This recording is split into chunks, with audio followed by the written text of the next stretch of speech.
ঢাকার real estate মার্কেটে বিনিয়োগের কথা ভাবছেন? তাহলে শুনুন, ২০২৬ সালকে ঘিরে কিন্তু একটা দারুণ লাভজনক সুযোগ অপেক্ষা করছে। আজকের এই বিশ্লেষণে আমরা ঠিক সেই সম্ভাবনাটা নিয়েই কথা বলবো, যেখানে সময়, সুবিধা আর স্মার্ট বিনিয়োগ সবকিছু একসাথে মিলে যাচ্ছে। চলুন শুরু করা যাক। তো প্রথমেই যে প্রশ্নটা আসে সেটা হলো, ঢাকার এত বড় রিয়েল এস্টেট মার্কেটে এই মুহূর্তে বিনিয়োগের জন্য সেরা সুযোগটা আসলে কি, যেখানে জমির দাম প্রায় আকাশ ছোঁয়া আর ফ্ল্যাট কেনাটাও অনেক খরচের ব্যাপার। সেখানে একজন স্মার্ট বিনিয়োগকারী ঠিক কোথায় তার টাকাটা খাটাবেন?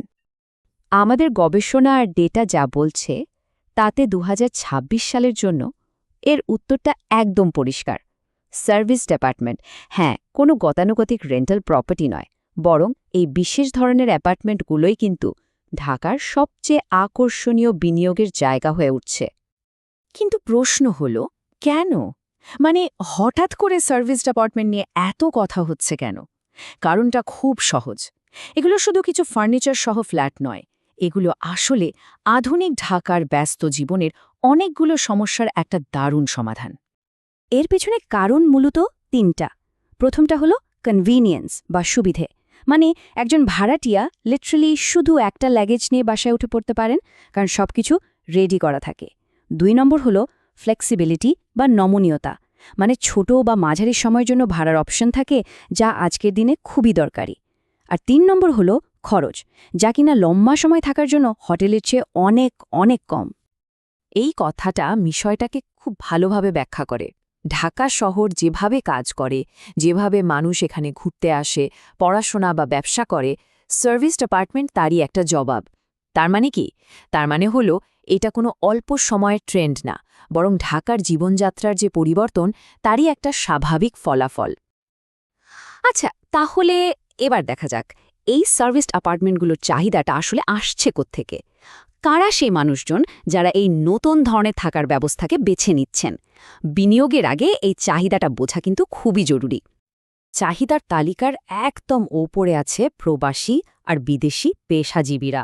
ধরুন, যারা কূটনীতিক, কনসালট্যান্ট বা বিভিন্ন মাল্টিন্যাশনাল কোম্পানিতে কাজ করতে আসেন, তারা নিরাপত্তা আর সুবিধার জন্য গুলশান, বনানী বা বাড়িধারার মতো প্রাইম লোকেশনের ভালো বিল্ডিংগুলোই খোঁজেন। এর পরেই আসে কর্পোরেট আর এনজিওর কর্মীরা। অনেক কোম্পানি এখন তাদের কর্মীদের লম্বা সময়ের জন্য হোটেলে রাখার বদলে সার্ভিসড অ্যাপার্টমেন্টে রাখছে। এতে খরচও বাঁচে, আবার কর্মীদের জন্য থাকাটা অনেক বেশি আরামের হয়। আর একটা বেশ বড় অংশ হল আমাদের প্রবাসী বাংলাদেশিরা, মানে এনআরভিরা। তারা যখন দেশে আসেন, তখন আত্মীয় স্বজনের ওপর নির্ভর না করে একটু স্বাধীনভাবে থাকতে চান। আর একটা গোছানো ম্যানেজড অ্যাপার্টমেন্ট তাদের সেই প্রাইভেসি আর ভরসা দুটোই দেয়। আর সবশেষে একটা গ্রুপ আছে যারা এই মার্কেটটাকে একদম বদলে দিচ্ছে, ছাত্রছাত্রী আর তরুণ পেশাজীবীরা। বিশেষ করে বসুন্ধরা আর উত্তরার মতো এলাকাগুলোতে ছোট সাশ্রয়ী ইউনিট, যেখানে ফাস্ট ইন্টারনেট আছে, সেগুলোর চাহিদা এখন তুঙ্গে। তো ২০২৬ সালে একটা স্ট্যান্ডার্ড সার্ভিসড অ্যাপার্টমেন্ট থেকে কি আশা করা যায়? মানে কোন জিনিসগুলো না থাকলেই নয়? হাই স্পিড ইন্টারনেট, ২৪ ঘন্টার নিরাপত্তা, জেনারেটর ব্যাকআপ আর একটা সুন্দর গোছানো রান্নাঘর তো থাকতেই হবে। আর সত্যি বলতে, যে প্রপার্টিগুলোতে প্রফেশনাল ম্যানেজমেন্ট আছে, সেগুলোর ভাড়াও বেশি আর খালিও থাকে কম। ওকে, এবার আসা যাক সবচেয়ে জরুরি আলোচনায়, টাকা পয়সার হিসাবে, মানে লাভের কথায়। কোন এলাকায় বিনিয়োগ করলে লাভ বেশি, কোন সাইজের ফ্ল্যাটের রিটার্ন সবচেয়ে ভালো? চলুন সংখ্যাগুলো কি বলছে একবার দেখে নিই। একটা জিনিস মাথায় রাখতে হবে, ঢাকার সার্ভিসড অ্যাপার্টমেন্ট মার্কেটে লোকেশনই কিন্তু সবকিছু নিয়ন্ত্রণ করে।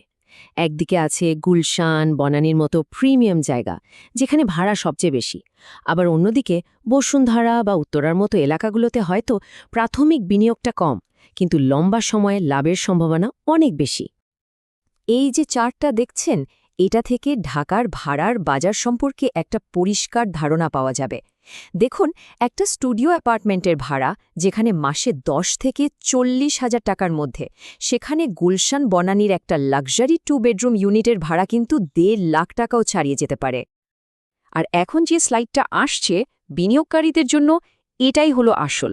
এখানে দেখানো হয়েছে কোন ধরনের ফ্ল্যাট থেকে বছরের সবচেয়ে বেশি রিটার্ন আসছে। আর মজার ব্যাপার হলো, খেয়াল করে দেখুন, সবচেয়ে বড় বা দামি ইউনিটের চেয়ে ছোট ইউনিটগুলোতেই কিন্তু লাভের হার বেশি। আর এই ডেটা থেকে একটা সংখ্যা একদম পরিষ্কার হয়ে যাচ্ছে, ৮%। হ্যাঁ, ঠিকই দেখছেন। স্টুডিও অ্যাপার্টমেন্টে বিনিয়োগ করে বছরে প্রায় ৮% পর্যন্ত রিটার্ন পাওয়া সম্ভব। ঢাকার রিয়েল এস্টেট মার্কেটে এটা কিন্তু অসাধারণ একটা রিটার্ন। তার মানে বড় ফ্ল্যাটে না গিয়ে ছোট কার্যকর ইউনিটে বিনিয়োগ করাটাই যে কতটা স্মার্ট একটা সিদ্ধান্ত, এই ডেটা সেটাই চোখে আঙুল দিয়ে দেখিয়ে দিচ্ছে। তো ২০২৬ সাল তো গেল, এরপরে ভবিষ্যৎ কি? এই ট্রেন্ডটা কি চলতেই থাকবে? চলুন দেখি এই বাজারের গতিপথ কোন দিকে যাচ্ছে আর সামনে বিনিয়োগকারীদের জন্য নতুন কি সুযোগ তৈরি হতে পারে।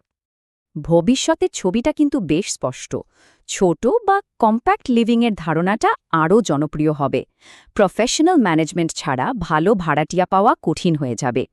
যে অ্যাপার্টমেন্টে স্মার্ট হোম ফিচার, যেমন ধরুন স্মার্ট লাইট বা সিকিউরিটি সিস্টেম থাকবে, সেগুলোর চাহিদা বাড়বে।